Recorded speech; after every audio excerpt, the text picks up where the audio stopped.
There's a version of you that almost no one has ever met. It's not because you're hiding something dark, but because at some point you decided the real you was too much, too strange, specific, too difficult to explain. And the quietest tragedy isn't that people never saw it. It's that you started to forget it was ever there. Before we dive in, please like and subscribe. It really helps us share these subtle insights with more people. Think about something you genuinely love. Not what you tell people, it's the actual thing. The obsession that makes your brain come alive at 2 a.m. when no one is watching. Now think about the last time you talked about it freely. No editing, no hesitation, no reading the room first. For most people, that moment is harder to find than it should be. And that gap between who you are alone and who you become around others, that's not a personality quirk. That's a psychological wound that compounds quietly over time. Here's what it feels like from the inside. You're in a conversation. Someone asks what you're into. And before the real answer can reach your mouth, something intercepts it. A quiet calculation runs. Will this land? Will they get it? Will I see Maud? In under a second, you produce a safer answer, flatter, more palatable, easier to receive. The real answer goes back where it came from. It's happened so fast that most people don't notice it. But the brain notices. And that automatic editing isn't random. It was trained into you. Psychologists call this self-concealment, the deliberate suppression of personal information that feels socially dangerous to share. And it doesn't stay neutral. It metabolizes into something heavier. Chronic self-concealment is linked to increased anxiety, lower relationship satisfaction, and a weakening sense of personal identity over time.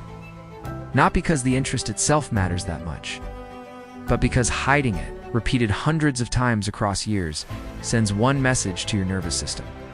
The real you is not welcome here. And your brain, which updates its model of reality based on repeated experience, begins to believe it. Research in personality psychology shows that people with richer inner lives, unusual interests, abstract curiosities, niche passions, report the highest levels of identity conflict when their environment consistently fails to reflect who they are. The more vivid your inner world, the more it costs you to keep it hidden. But here's the reframe that changes everything. You didn't choose this consciously. Somewhere early, a classroom where curiosity was met with silence, social circle where fitting in required shrinking, your brain received a signal. This part of you creates risk. And your brain, whose deepest priority is belonging, because belonging once meant survival, responded exactly as it was designed to. It adapted. This is called high self-monitoring, the tendency to read social environments and adjust how you present yourself accordingly. High self-monitors are skilled at fitting in. What they lose slowly, almost invisibly, is a felt sense of their own continuity. Who you are alone begins to feel like a stranger to who you are with others. And that distance is exhausting in a way that's almost impossible to explain.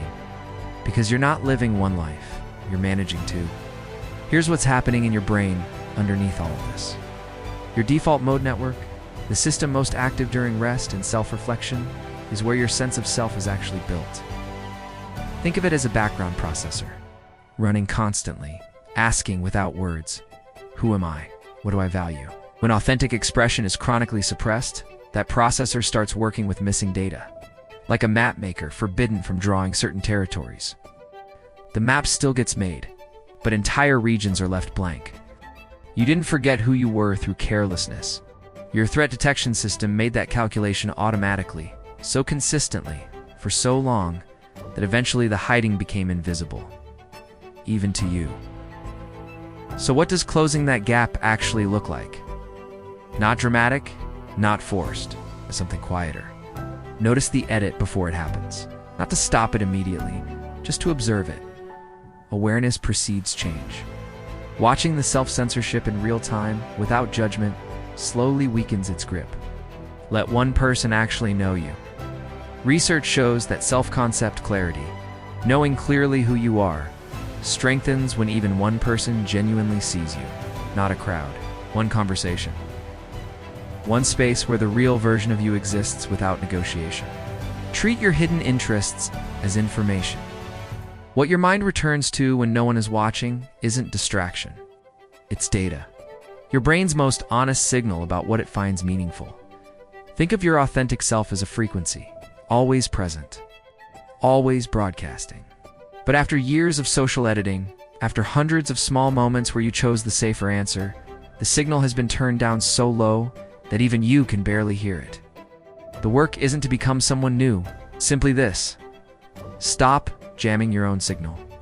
The cost of hiding your true interests rarely shows up on any single day. It accumulates the way debt does. Until one day you look up and realize you don't know what you actually enjoy anymore, because you spent so long performing a version of yourself built for other people's comfort. The saddest part isn't the hiding, it's how normal it starts to feel. But normal is not the same as okay. And the fact that some part of you is still listening, still reaching, means the signal is still there. That part is worth finding again. If this resonated, like and subscribe. It helps more people discover these subtle truths about themselves.